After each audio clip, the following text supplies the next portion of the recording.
பிரதமர் நம்முடைய ராஜேந்திர சோழனுடைய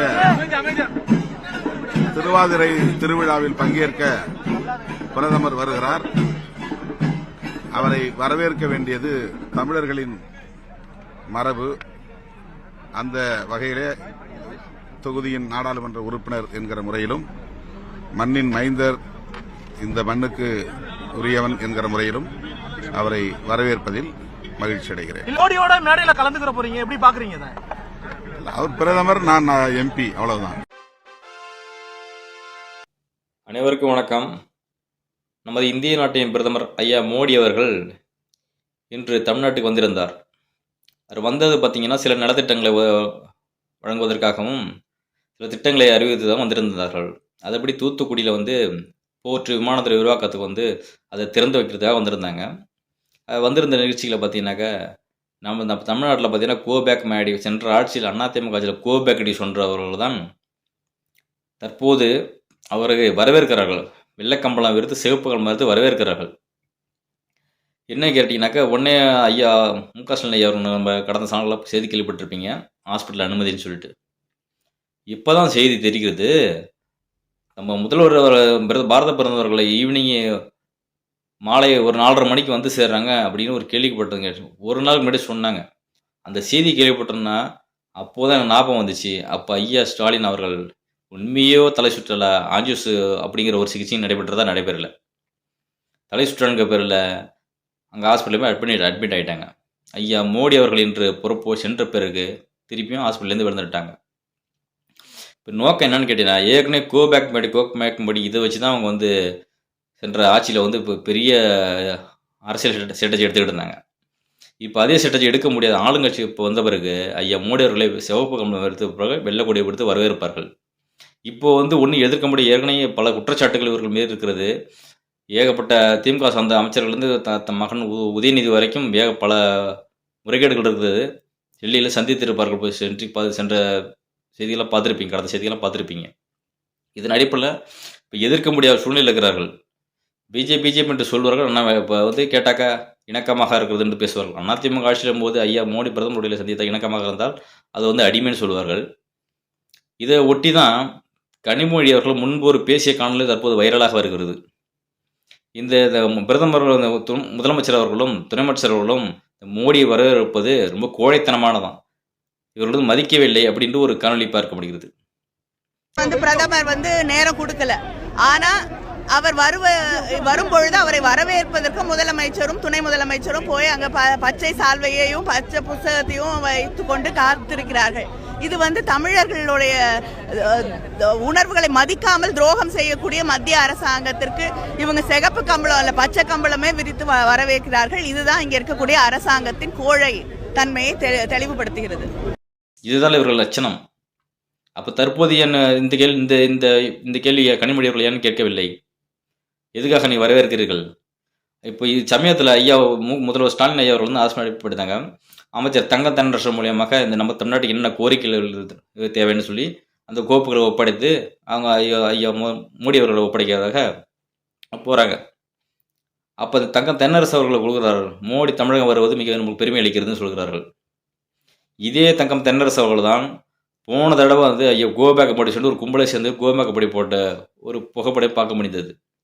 இந்த திருட்டு திராவிட கூட்டம் சும்மா மக்களை ஏமாற்றுறதுக்கு வேஷம் போடுகிறது. ஆளுங்கட்சியாக இருக்கும்போது ஒரு வேஷம், எதிர்கட்சியாக இருக்கும்போது ஒரு வேஷம், நடுநிலையான ஒரு வேஷம் கிடையாது, நேர்மையாக கிடையாது. அப்பப்போ தேவைக்கேற்றவரும் மாற்றிக்கொள்ளும் பச்சுவந்திகள் இவர்கள். தனக்கு ஒரு பிரச்சனை வந்தால் எந்த நிலையும் எந்த எக்ஸ்ட்ரீம் இருக்குன்னு செல்வார்கள், எந்த எண்டுக்கும் செல்வார்கள் தன்னை காப்பாற்றிக் கொள்வதற்கு. மக்களை பழி கொடுத்தாவது, மக்களை பழங்களை தள்ளியாவது எந்த நிலைகளும் செல்வார்கள். சரி, இது இப்போ தான் தெரியுது. சரி, இது தொடர்ந்து ஐயா மோடி அவர் என்ன பண்ணுறாங்கன்னா, அந்த சட்டம் விமான விரிவாக்கத்தை திறந்து வைத்த பிறகு கங்கை சொன்ன போகிறதுக்கு ராஜேந்திர சோழன் ஆடி திருவாடுதுறை அப்படிங்கிற ஒரு நிகழ்ச்சிக்கு போகிறாங்க. அதில் மோடி அவர்கள் பேசுகிற இந்த பெருமன்னர்கள், நம்ம ராஜராஜ சோழர் பெருமன்னர்கள், ராஜேந்திர சோழன் இப்படிப்பட்ட பெருமன்னருக்கு நான் சிலைகள் அமைக்கிறேன் அப்படிங்கிறது பெருமைக்குரிய விஷயம் சொல்லியிருக்காங்க. ஐயா மோடி அவர்கள் இப்போ என்ன செய்கிறாங்கனாக்கா, தமிழ்நாட்டில் நுழையணும்னா ஒன்று தமிழர் அண்ணாமலை போன்ற தமிழர்களை அனுப்பணும். அது இல்லையா, அடுத்து தமிழை பேசி தமிழை ஏமாற்றணும். இப்போ இதெல்லாம் வச்சுட்டு இந்த ராஜ சோழர் பேசுகிறாங்க. சொன்ன வரைக்கும் சந்தோஷம். அப்படியாவது நீங்கள் செலவு வச்சா சந்தோஷம் தான் தமிழ் தமிழ் மன்னர்களுக்கு. இந்த சூழ்நிலையில்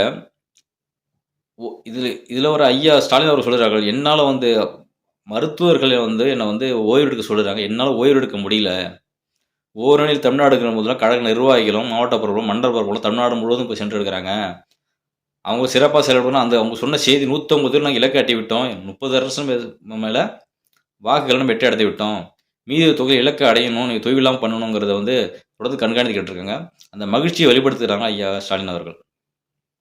இன்னும் சில பகுதிகளெலாம் வந்து சரியான வாக்கு சதவீத உறுப்பினர் அட்டை எடுக்க முடியல, அல்லது திரும்பி முதல்லேருந்து நீங்கள் எடுங்க, பிற தொகுதியிலும் எல்லாத்தையும் நம்ம இலக்கு அடையணுங்கிறாங்க. இலக்கு அடைஞ்சு என்ன பண்ண போகிறீங்க? சட்ட ஒழுங்கு சீர்கோடு, நான் ஏற்கனவே சென்ற வீடியோகளோட சொல்லியிருந்தேன், சமூக சீர்கேடு, கொலை கொள்ளை இதுதான் அதிகமாக இருக்குது.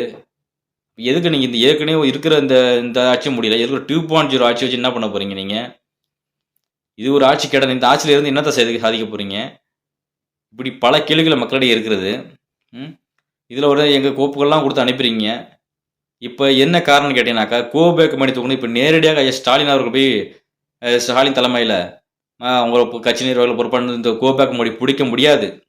அதற்கு தான் இந்த நாடகம் ஹாஸ்பிட்டலில் படுத்திருக்காங்க. போயிட்டு படுத்துக்கிட்டு சந்திக்க முடியாது. இப்போ கட்சி வேறொரு மூலியமாக, காங்கிரஸ் கட்சி மூலியமாக, கூட்டணி கட்சிகள் மூலியமாக ஒரு எதிர்ப்பை காட்டுவது எதிர்ப்பை காட்டுவதன் மூலம் காங்கிரஸுக்கு தான் வந்து மோடிக்கு எதிர்ப்பு தெரிவித்தார்கள் என்று அவர்கள் சொல்லி வாக்குப்பறிப்பார்கள். எனவே ஒரு கூட்டணி இருப்பதுன்னா அவர்களையுமே வாக்குப்பறிகள் என்ற நோக்கத்தில் செய்து வருவார்கள். இதில் ஒரு முக்கிய வேடிக்கை, நான் சனாதன ஒழிக்க போகிறேன்னு சொல்லிக்கிட்டு ஆனால் திருமாவளவர்கள் வந்து அங்கே போய் உட்காந்துருக்காங்க. எங்கள் ஐயா மோடியோட வருகை, தூத்துக்குடி வருகை முன் அங்கே பார்த்தீங்கன்னா அந்த மேடையில் அமர்ந்திருக்கிறார்கள். இதே திமுக டிஆர்பி ராஜா எல்லாமே கோபாக்க போர்டு சொன்ன குரூப்பு தான் எல்லாமே. இப்போ வந்து கேட்டால் அது ஒரு சொல்கிறாங்க, நான் ஒரு பிரதமர் மோடி வராங்கன்னா அந்த தொகுதி பண்ண எம்பி பாராளுமன்றம் இருக்கிறதுனால அந்த இதில் நான் பங்கெடுத்துக்கிறேன் அப்படின்றாங்க. இதுக்கு அந்த அண்ணன் திருமாவளவன் இதுக்கு முன்னாடியே யாருக்காலையும் நான் பிடிக்க மாட்டேன், இந்த பதவியெல்லாம் என் காலுக்கு சமம், அப்படி இனத்தலாமல் செய்ய மாட்டேன் அப்படின்னு ஒரு பேசின ஒரு வீடியோ கனவுலையும் தற்போது மறுப்பது வந்து சமூகத்தெல்லாம் வைரல் ஆகிறது. தமிழ்நாட்டில் ஒரு இடத்தில் கூட உங்களால் கொடியேற்ற விடாமல் தடுக்க முடியும். யாரிடம் ஆளாட்டுகிறாய்? பதவியை பார்த்து பல்லை இழிக்கிறவரெல்லாம் திருமாவளவன். பதவியை என் தலையில் இருக்கிற முடிக்கு சமமாக கருதுகிறவன். ஏதாவது தேவையான யாருக்கெல்லாம் பிடிக்கும், சுயநலம் கொண்டவர், என்ன கொண்டவர் தான் இந்த திருமாவளவன் வந்து இந்த பல முறை தெரிகிறது. நான் ஆட்சி அதிக மேலே தேவையில்லாம் பாரு, அவ்வளோ ஒத்து போட்டு போவோம் பாரு. எப்பப்போ அவுத்து போட்டு போகிறதுக்கும் போகாமல் இருக்கிறதும் ஆட்சி எடுத்துக்கு நம்ம தன்னை சார்ந்த மக்களும் இங்கே பல லட்சம் மக்களை வாக்களிக்கிறாங்க உனக்கு நம்பி. அவளுக்கு என்ன சில நினைட்டது இருக்கீங்க? இது அப்பப்போ நீங்கள் திமுக கூட்டணியில் இருக்குன்னு சொல்லிட்டீங்க. தற்போது விலைக்கு போனாலும் வேறு கூட்டணியில் இணைகிறது இணையாதுன்னு அந்த சூழ்நிலை நிலைப்பாடை பொறுத்து. ஆனால் தற்போது வரை திமுக கூட்டணியில் இருக்கிறீங்க. அப்புறம் ஐயா எடப்பாடி எந்த கட்சியில் போய் இருந்தாலும் கூட்டணியில் இருந்தாலும் எங்கே போய் தொலைஞ்சான்னா, நீங்கள் உங்கள் கட்சி ஜெயிக்க வேண்டும்னா எதிர்கட்சியோட தோத்தானு நீங்கள் ஜெயிக்க முடியும். திமுக ஓட்டு ஜெயிக்கணும்னாக்க அனைத்து ஓட்டு தோக்கணும். அப்போ அவங்க எங்கே எழுந்துட்டு போகிறாங்க? மோடி கூட்டணி எழுந்துட்டு போகிறாங்க. யாரும் எழுந்துட்டு போகிறாங்க? அதை நீங்கள் கவலைப்படுறீங்க. அப்போ எங்களுக்கு வந்து அதிமுக எதிரி கிடையாது, பிஜேபி தான் எதிரின்னு சொல்கிறீங்க. அப்போ பிஜேபி ஐயா சம்மந்தப்பட்ட ஐயா பிரதமர் மோடி எதிராக அவங்களோட நிகழ்ச்சியில் போய் பங்கேற்கிறீங்க. எந்த விதமாக நாடகம் ஆடுறீங்க நீங்கள்? இதில் பெருமிதம் பெற்றுக் கொள்கிறீங்க கொஞ்சம் கூட. இதெல்லாம் வந்து நம்மளுடைய செயல்பாடுகள்லாம் நம்ம மக்களே நம்ம காரி துப்புவாங்க மேலே. ஒரு ஸ்டாண்டர்ட்ஸில் நினச்சிங்களேன், நம்ம மக்களே நம்மளே தவறி துப்புவாங்க உங்களோட செயல்பாடை பார்த்து. நேரத்துக்கு ஒரு நாள் பாச போகுது. எந்த மாதிரி நிலைப்பாடு இது சொல்லுங்கள், நீங்களே சொல்லுங்கள். இப்போ வந்து ஒரு நாடகம்லாம் அம்பலமாக்குறது. பிரதமர் ஐயா மோடி வருகையின் காரணமாக தான் நீங்கள் ஹாஸ்பிட்டலில் போனீங்க அப்படிங்கிறது அம்பலமாக்குறது. இதுதான் தமிழிசை அவர்கள் கேட்டிருக்க, பிஜேபியோட தமிழிசை வந்து கேட்டிருக்காங்க. அப்போலோ ஹாஸ்பிட்டல் ஐயா வந்து அட்மிட் பண்ணாங்க. ஆனால் ஆஞ்சியோசகம் இது பண்ண மாதிரி தெரியலையே அப்படின்றாங்க. இது ஒரு கூம்பிட்ட செந்தில், ஒரு கூம்பிட்ட சீப்பு செந்தில் எல்லாம் ஜால்ரா போடணும். அவன் சொல்கிறான், அம்மா ஜெயலலிதா படுக்கும்போது கேட்டீங்க அப்போலோ மரத்தையில் அது உதாரணம் கேட்குறாரு. ஏன்னா விளக்கண்ண அவங்க அப்போலோ ஹாஸ்பிட்டல் அட்மிட் வந்து கேட்கல, அட்மிட் பண்ணி ஆஞ்சியோசியம் பண்ணுறேன்னு சொன்னீங்க, வர விட்டுறீங்க. அது ஏன் அப்போ பண்ணல? பிரதமர் மோடி அவர்கள் வரும்போது மட்டும் ஏன் படுத்தீங்க? போன பிறகு வெளில வரீங்க. அப்போ உங்களோட நோக்கம் என்ன? நேரடியாக எடுத்தால் நம்ம மிகப்பெரிய ஆப்பாயிடும். அதனால் நம்ம போய் ஹாஸ்பிட்டலில் படுத்துப்போம். கூட்டணி சேர்ந்த கட்சியில் விட்டு கொஞ்சம் பிளாக் கொடி காட்ட சொல்லுவோம். போராட்டம் பண்ணீங்க. உங்கள் வெள்ளைக்கொடி வேந்தன் எங்கே போச்சு? வெள்ளைக்கொடி இப்போ காட்ட வேண்டிய சூழ்நிலை இப்போ வந்துருக்குது. அந்த கருப்பு கொடி எங்கே போச்சு? பேக்க பக்கம் ஓடிலாம். உங்களோட முகபாகமெல்லாம் வெட்ட வலிச்சு அம்பலப்படுத்துகிறது உங்கள் செயல்பாடுகளை. நன்றி, வணக்கம்.